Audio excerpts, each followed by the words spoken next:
Hey, what's up, guys? This is Luke with Harmonica.com. Thanks so much for tuning into this lesson, Harmonica Keys for Beginners. And in this lesson, I'm going to help you understand how harmonica keys work so you can always choose the right harmonica when you're playing with a band or a jam track. Nobody likes to hear a harmonica playing all out of tune.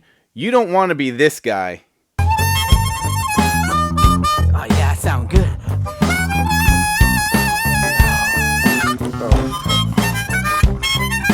This guy sucks. You want to be this guy. Woo! Okay. Yeah, man. And in this lesson, I'm going to help you make sure that you can always choose the right harmonica. And I'm going to show you a killer second position blues riff from the Muddy Waters song called Cross-Eyed Cat. And it sounds something like this.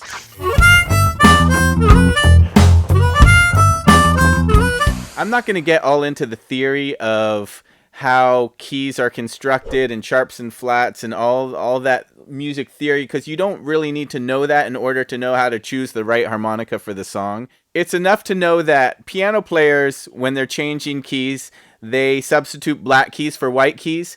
Guitar players and bass players will change what fret they're playing on. Harmonica players, when we're playing in a new key, we just have to choose a different harmonica. At the beginning, you really just need to concern yourself with two positions. That's first position and second position. First position is the name of the key that's printed on the front of the harmonica, generally, most harmonicas, or perhaps on the side. But the sound of first position I like to call folksy. Okay, think Bob Dylan, you know, this kind of thing. You know, that kind of thing is first position.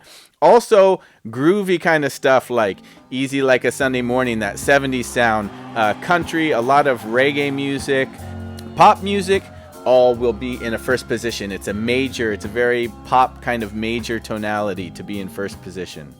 You could listen to the song Before the Rain by Lee Oskar as a good harmonica example of that kind of groovy 70s sound that I'm talking about. The way I describe second position sound is bluesy. That's a second position kind of sound. And so if you're wanting to get bluesy and funky, generally you're going to be wanting to think second position. Now there are other positions to explore later on, third position, notably one of my favorite positions. But at the beginning, I would really recommend just focusing on first position and second position. And it's true that you can play the blues in first position and it sounds great. But it requires some more advanced techniques. So at the beginning, I'm going to recommend that you think about first position for your folksy and your pop music and your groovy 70s kind of sound stuff. And then you think about second position as your go-to for blues. The key thing was so confusing for me for so long at the beginning. I mean, longer than I would probably care to admit. Like, even after I was playing on stage with bands, I was playing with this blues band, and my friend who played guitar was the guy who actually taught me harmonica, and I'd like lean over to him, so I'm supposed to be getting a D harmonica, right? Or, you know, and I would ask him for his for a second opinion. So I've tried to think of a couple mnemonics here to help you remember, and I think I've got a couple good ones here that can help you to always make sure you're choosing the right harmonica for the song, okay? Before we even get into explaining this, we have to make sure we understand the musical alphabet, okay? So the musical alphabet starts at the letter A, B, C, D, E, F, G, and it stops. It doesn't go to H, it goes back to A. So when we get to G, we go back to A. So that's important to remember first of all. Once we understand that, then we can go ahead and get into the mnemonics here. And the first one is harmonica high five. Harmonica high five. Harmonica and high both sound with H. So if you think about high five, high starts with H, harmonica starts with H, and so you can remember harmonica high five. What that means is I know the key of the harmonica. I know that this harmonica is a C. How am I going to know what key blues I can play a C harmonica in? We are going to count up 5 alphabet letters, with number 1 being the key of the harmonica. And that's a very important point. The key that's on the harmonica, we're going to call number 1. Okay, so let's say we have the C harmonica. Then C is 1, D is 2, E is 3, F is 4, and G is 5, right? So that means a C harmonica will play a G blues, okay? Now, what about a G harmonica? Well, this is why it's important to understand the musical alphabet, because a G harmonica, what's the next letter after G? You got it, A. So we count up G is the name of the harmonica, so that's 1. Okay, don't forget that. The harmonica key is number 1, and now we're going to count up 5 with that being number 1. So the harmonica key is G, that's 1, A2, B3, C4, D5. So a G harmonica plays a D blues. Okay, well, what about sharps and flats? That's a great question, because some of our harmonicas are labeled with sharps or flats. Flat being a lowercase b symbol and a sharp being a number sign. So let's say we have an E flat harmonica, okay? Then we are going to go ahead and we're still going to count up 5 alphabet letter names with E being 1, but this time we're just going to say flat after each one. So E flat, F flat, G flat, A flat, B flat. So an E flat harmonica plays a B flat blues. Likewise, if we have an F sharp harmonica, we're going to say sharps after each name. So F sharp is 1 because that's the name of the harmonica, so we're calling that 1. F sharp 1, G sharp 2, A sharp 3, B sharp 4, C sharp 5. So an F sharp harmonica plays a C sharp blues. Okay, so the harmonica high 5 technique, whether you're saying the letter name or you're saying it with a flat after it or a sharp after it, is going to work for all the keys. That's going to work for you for everything but the B's. These effing B's. They always want to sting you. Everything but the B's. If we have a B harmonica and we want to use the harmonica high 5 to figure out what key the B harmonica will play a blues in, we count up B, C, D, E, F. A B harmonica is actually playing an F sharp blues. Why is that? Well, music is a little bit more mathematically complex than just counting alphabet letters on our fingers, but we're just trying to simplify things so that you can get up and running and be choosing the right key. You can certainly learn the theory of why this is true, but since there's only 2 of them, I recommend just memorizing them. And they both have to do with the B's and F's relationship with each other. That's why I say those effing B's. It's like a pun, but it goes both ways, because the B harmonica will play an F sharp blues, a B flat harmonica will play an F blues. And so I recommend just memorizing that, and then the rest of everything will take care of itself, and you're in good shape. The second mnemonic is thinking about which harp do I choose for this blues. And what we're going to do is we're going to count up 4 alphabet letter names with number 1 being the key that the song is in. Okay? So just like when we were doing harmonica high 5, we counted the harmonica key as number 1. When we're doing which harmonica for this song, the key of the song is going to be number 1. And then we're going to count up 4 letter names, and that's going to be the harmonica that we need. Okay? To prove this is true to ourselves, since we already know a C harmonica plays a G blues, let's do it backwards. So the band is doing a blues in G, so G is 1. Which harmonica for this song? We have G, A, B, C. And sure enough, that's what we need. We need the C harmonica to play a G blues. Just like with harmonica high 5, we're going to do the same thing when we're figuring out which harmonica for this song with the flats and sharps. So if the song is in B flat, we're going to call B flat 1, and we're going to count up 4. B flat is 1, C flat 2, D flat 3, E flat 4. Therefore, we need the E flat harmonica for this blues. And just like with the harmonica high 5, we have the effing B's to consider. This time, it's the other way around. It's with the keys of F and F sharp. So an F blues, we have F is 1, G, A, and we would think B, but an F blues actually requires a B flat harmonica. So that's something that if you don't have a chart with you and you're using this method to figure it out, you simply have to memorize that an F blues will require the B flat harmonica. And similarly, the F sharp, G sharp, A sharp, B sharp, no, it's actually a B harmonica that we need to play an F sharp blues and not a B sharp harmonica. Now there's a couple other things to talk about here when you're thinking about keys. One is the circle of fifths, which I have kind of a cool one on my shirt here. The circle of fifths is a very cool musical device that can be used for all kinds of different applications. And it's really cool. It's one of these things like when we study nature, anything in nature, there's like all this incredible math and patterns that emerge when we're looking at it. And the circle of fifths is a great example of that. And so what it does is it organizes the keys in such a way that clockwise, the names of the keys are going up 5 note names. So C, G, D, A, E, B, F sharp, D flat, A flat, E flat, B flat, F, and then back to C. Just like we did for harmonica high 5. So it's all laid out there for you. If you know the name of the harmonica that you want to play, you just look one space clockwise, and that's the key blues that the harmonica can play in.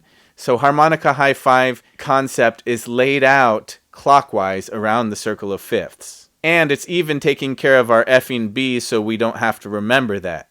You can see down at 5 o'clock is B. So if we have a B harmonica, we just move one space clockwise to see what key blues we are going to be able to play with that harmonica. And correctly, it has labeled F sharp as the key that we can play in. Likewise, up at 10 o'clock, we see B flat. And if we have a B flat harmonica and we want to know what key blues it plays, we look clockwise, and correctly we see that it plays a blues in the key of F. Amazingly, what key for this song works counterclockwise on the circle of fifths. So if you go counterclockwise on the circle of fifths, each time we move one space, now we're going up 4 alphabetical letter names. Again, this takes care of us having to remember our effing B's. If we have the circle of fifths handy on us, we can see that when we look at a blues in F and we move one space counterclockwise, we see that we have to grab the B flat harmonica. And if we are playing a blues in F sharp, we look one space counterclockwise and we see correctly that we need to choose the B harmonica. So the circle of fifths is a very helpful tool. Another helpful tool that you could put in your harmonica case, besides the circle of fifths, is just a simple position chart that shows the keys of harmonicas laid out and then the positions. You can look below this video to find both a circle of fifths chart and a positions chart that you can download so that you can have it with you whenever you might need it. Okay, so to review, there's 5 steps that if you follow these 5 steps, you will always have the right harmonica for the song. Number 1, find out what key the song is in. Number 2, determine whether the song has a major sound, which is like a pop or like a groovy 70s kind of sound, or if it has more of like a bluesy, funky sound, so that you know whether you need to be playing in first position or in second position.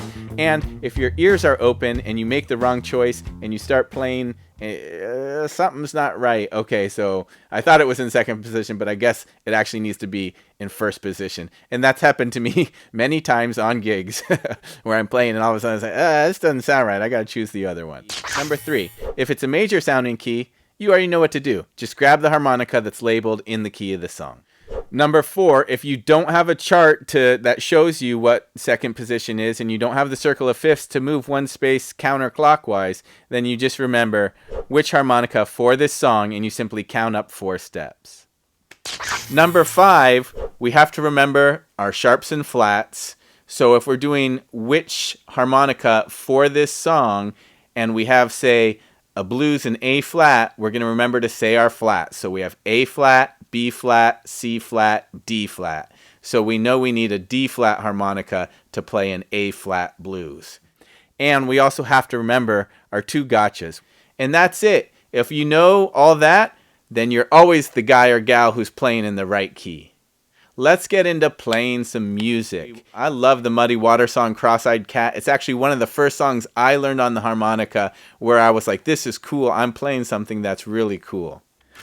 Cross-Eyed Cat is such a killer riff, and it's a great one at the beginning, like I mentioned before, because you don't have to know how to bend, and you can play this cool riff. I'm playing a C harmonica here. I happen to have a Lee Oscar harmonica, but any 10-hole diatonic harmonica will do the trick for this lesson. And I'm going to be playing in second position in the key of G. This lesson assumes that you already know how to isolate notes, but it doesn't assume that you know how to bend. This is what we're getting at. That's the main thing that I really want you to be able to walk away from playing this. And it's very simple because all we're doing is we're drawing on the 5, blowing on the 5, drawing on the 4, blowing on the 4, drawing on the 3, and then drawing on the 4. And that's the whole thing, and it sounds super cool, but it's not that hard. So let's start on the 5 draw, then the 5 blow, 4 draw, 4 blow, 3 draw, and then 4 draw. So we have that 3 draw and then we slide. That's how the lick ends. So let's try that nice and slow. Ready, go.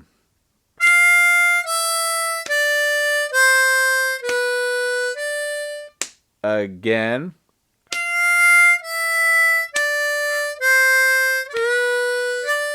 One more time.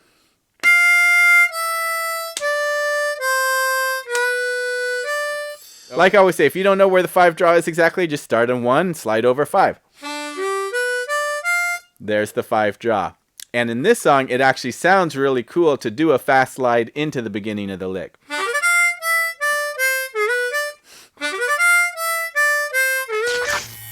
Now that we've played it together, let's go ahead and try and play it with the backing track. Now, if you go and listen to this song, the version that I'm most familiar with is from Muddy Waters' album Hard Again, which features James Cotton on harmonica. You will hear that he's playing some riffs that do require bending. It's not just the one riff over and over.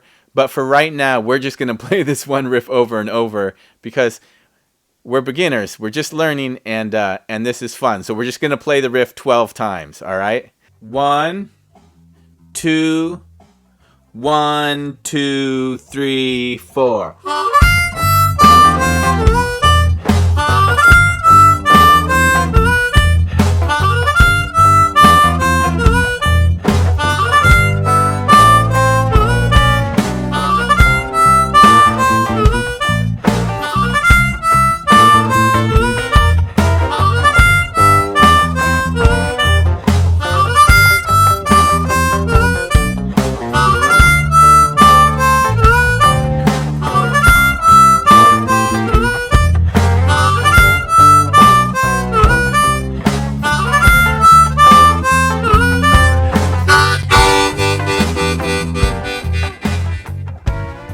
All right, great job. Right on. Well, congratulations. You've learned a lot in this lesson, really helpful stuff. Please be the person who knows how to play in the right key. On behalf of all of us harmonica players everywhere, let's not earn a bad reputation by trying to sit in with bands and playing in the wrong key. I can't tell you how many times I've gone up and asked a band leader, "Oh, I play harmonica, would you mind if I sit in with you?" And this look of fear just comes over their eyes like, ah! Because obviously they've been traumatized by some harmonica player overplaying, playing in the wrong key. If you don't have the right key for the song, just sit it out, okay? Let's be responsible. All right, thanks so much for watching this lesson. Again, my name's Luke with Harmonica.com. If you have any questions, please write them below the video. Don't forget to give us the thumbs up and to subscribe so that you can get all the latest, greatest free lessons from Harmonica.com. And I'll see you for the next one.